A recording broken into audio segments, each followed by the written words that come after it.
Shalom, salam berkat dari kami untuk pendengar sekalian.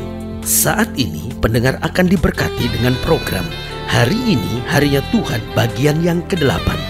Sebuah program rohani tentang doktrin Alkitab yang menolong kita untuk semakin tertanam dalam kebenaran firman dan bertumbuh dalam kemuliaan. Bersama hambanya, Pendeta Gilbert Lumwendong, STH.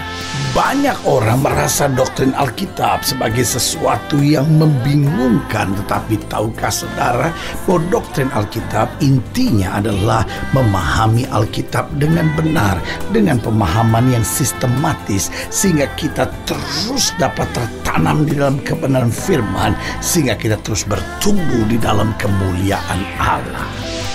Buka hati saudara sekalian untuk menerima berkat-berkat firman-Nya hari ini. Banyak orang berkata tidak ada yang lebih sakit dari sakit hati. Bahkan sempat ada lagu yang dikarang yang berkata, daripada sakit hati lebih baik sakit gigi. Lalu komentar orang berkata, ya itu orang gak pernah sakit gigi aja. Kalau udah pernah sakit gigi, maka lebih baik sakit hati daripada sakit gigi. Lalu sebagian lagi berkomentar, wah itu orang yang ngomong gitu, dia gak pernah sakit hati. Tetapi saya pikir gini, lebih baik gak dua-duanya saudara-saudara, ya kan. Tapi lepas daripada apapun, banyak orang berpandangan bahwa sakit hati melebihi segala sakit yang ada. Kenapa sih? Kita pelajari yang pertama, karena orang yang sakit hati itu cenderung menjadi orang-orang nekat. Lihat aja, orang karena sakit hati akhirnya bisa lari ke narkoba. Orang karena sakit hati akhirnya bisa jadi seorang homoseks. Orang karena sakit hati akhirnya bisa bunuh orang lain. Saudaraku yang kasih dalam Tuhan, sakit hati membuat orang cenderung nekat. Orang sakit apapun biasa, tapi kalau udah sakit hati itu nekat sekali. Bahkan sudah nggak memikirkan lagi tentang norma moral keagamaan. Misalnya, masa bodoh deh saya sekarang ini, mau jadi bini piaraan kek atau apa kek, saya sudah sangat sakit hati katanya gitu. Saya mau cerai kayak mau apa, masa bodoh, karena hati saya udah sangat sakit. Jadi orang yang sakit hati cenderung nekat, tidak lagi memperdulikan norma-norma moral dalam masyarakat. Yang kedua, kenapa pandangan orang bahwa sakit hati lebih sakit daripada apapun? Karena orang yang sakit hati biasanya sudah susah sembuh. Orang kalau sudah sakit hati itu biasanya mendendam dan bertahun-tahun, kecuali oleh mujizat jamahan Tuhan. Sehingga orang yang sakit hati sebetulnya perlu ketemu Tuhan secara pribadi. Orang sakit hati dinasehatin, udahlah lupain, lu ngomong enak aja, ya kan. Karena cenderung orang kalau udah sakit hati udah gak bisa dikasih tahu. Orang kalau sakit hati udah gak bisa dinasehatin, menjadi orang yang masa bodoh dan akhirnya susah sembuh. Tetapi kalau Tuhan menjamah, buat Tuhan tidak ada perkara yang mustahil. Orang-orang yang sakit hati perlu ketemu Tuhan dan ngalamin jamahan Tuhan yang sempurna. Haleluya. Dan yang ketiga, saya pelajari banyak orang berkata bahwa tidak ada yang lebih sakit dari sakit hati. Kenapa? Karena orang yang sakit hati susah merasakan kasih Tuhan.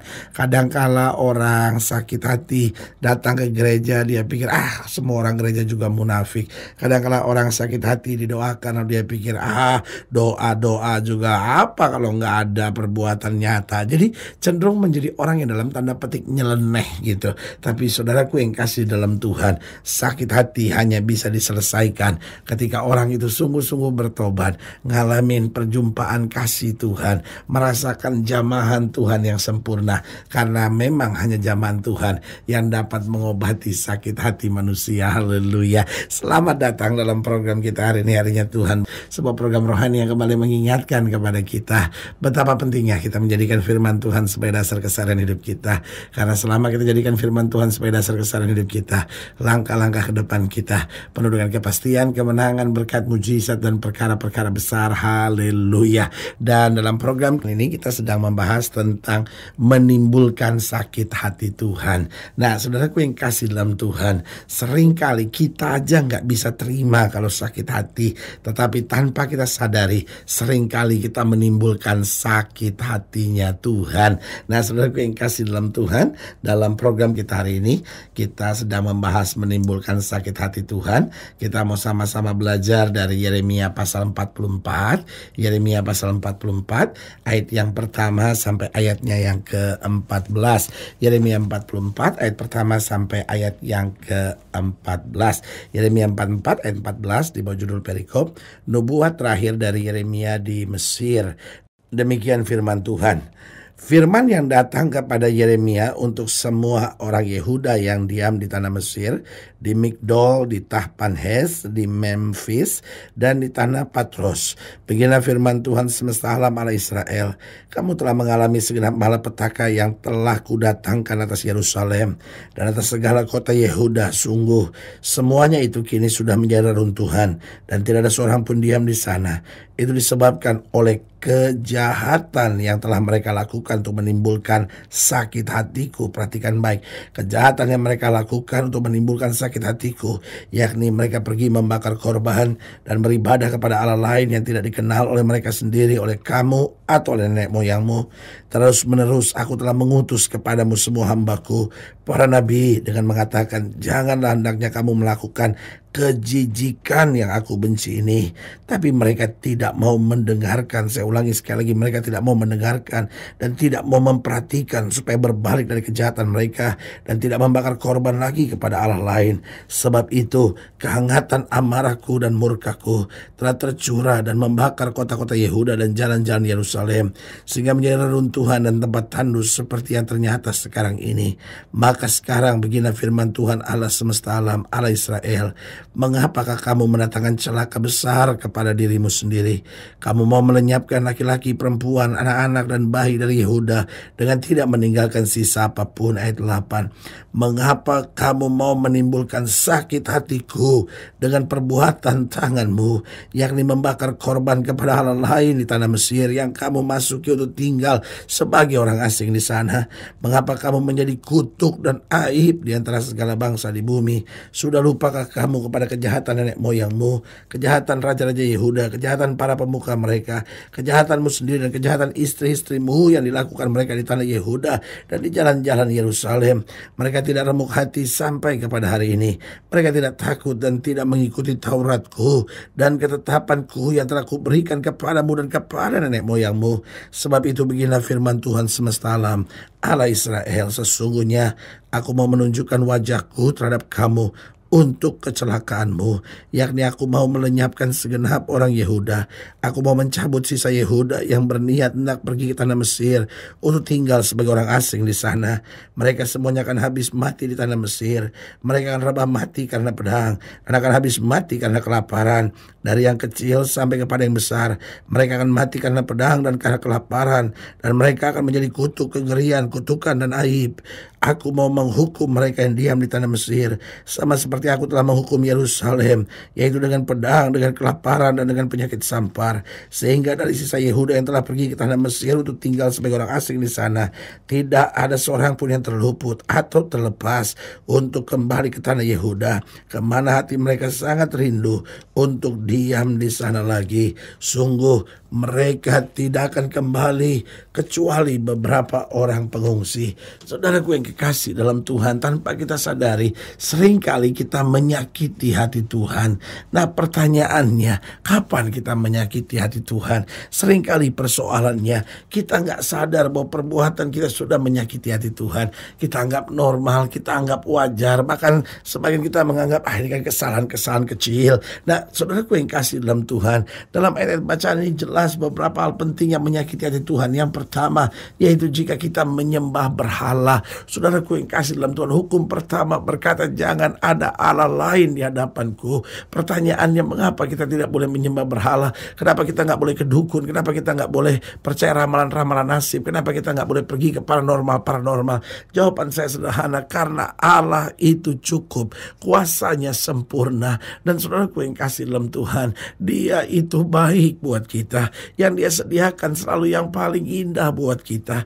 Lalu apa yang terjadi? Kita mulai lari kepada hal-hal di luar Tuhan yang sebetulnya tidak punya kuasa melebihi Tuhan, bahkan tidak punya kuasa menyamai Tuhan. Kuasanya jauh dibandingkan Tuhan. Lalu kita bodoh, kita melacurkan diri kita dengan setiap hubungan dengan kuasa-kuasa kegelapan. Kita dalam tanda petik melacurkan diri kita dengan roh-roh iblis. Saudaraku yang kasih dalam Tuhan, sebagai hamba Allah saya mau ingatkan buat saudara, mari kita percaya kepada Tuhan saja, bersandar kepada Tuhan saja, andalkan Tuhan saja, karena hanya Dia yang layak dan wajib untuk kita sembah.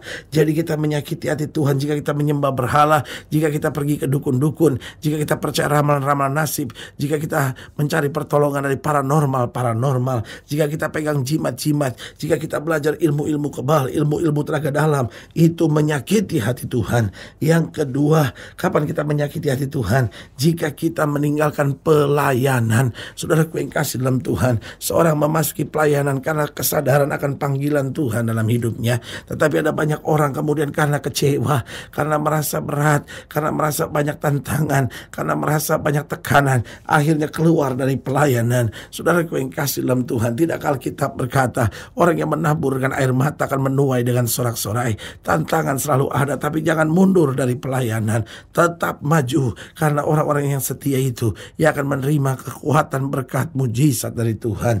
Yang ketiga saya pelajari kapan kita menyakiti hati Tuhan, yaitu jika kita kembali kepada dosa sesudah kita tinggalkan. Saudaraku yang kasih dalam Tuhan, ada banyak orang sudah bertobat, sudah tinggalkan zina, sudah tinggalkan rokok, sudah tinggalkan minum mabuk, sudah tinggalkan judi, sudah tinggalkan perselingkuhan, sudah tinggalkan kuasa-kuasa kegelapan. Dia udah bertobat, tapi mungkin karena kecewa, karena ada masalah atau apapun yang kita nggak tahu, dia kembali ke dosa yang sudah dia tinggalkan. Alkitab berkata seperti anjing yang kembali kepada muntahnya. Ini menyakiti hati Tuhan. Bertobat, berbalik sebelum hukuman Tuhan turun dalam hidup kita. Dan yang keempat, kapan kita menyakiti hati Tuhan? Jika kita murtad setelah menerima segala kebaikan Tuhan. Harusnya setelah kita menerima kebaikan Tuhan, kita makin cinta Tuhan, makin mengasihi Dia.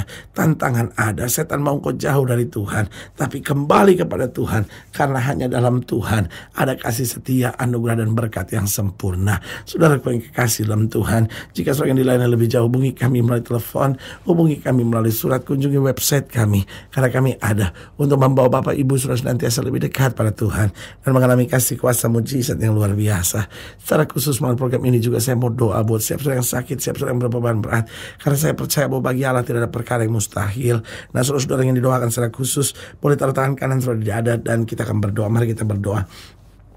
Bapa, dalam nama Yesus, hamba doa buat yang sakit, hamba doa buat yang berbeban berat, hamba doa untuk setiap mereka yang taruh tangan kanannya di dada, karena mungkin selama ini kami menyakiti hati Tuhan dengan penyembahan berhala, dengan meninggalkan pelayanan, kembali ke dosa yang sudah kami tinggalkan, bahkan murtad setelah kami menerima segala kebaikan dan kasih Tuhan. Bapa, hamba berdoa di dalam nama Yesus, Tuhan jamah pemulihan boleh berlaku sehingga kami melekat kembali kepada Tuhan dan mengalami kuasa yang sempurna. Di dalam nama Yesus kami berdoa. Haleluya. Amin. Saudaraku yang kasih dalam Tuhan, kita sudah berdoa. Ingat, tidak pernah Allah lalai menepati janjinya. Inilah saatnya buat kita untuk bangkit, bersemangat, bersuka cita dalam menghadapi segala perkara. Karena kita tahu Yesus hidup, Yesus berkuasa, dan selalu menyediakan yang terbaik buat anak-anaknya. Doa saya menyertai saudara. Sampai berjumpa pada program berikut, dan jangan lupa, jadikan hari ini harinya Tuhan. Haleluya.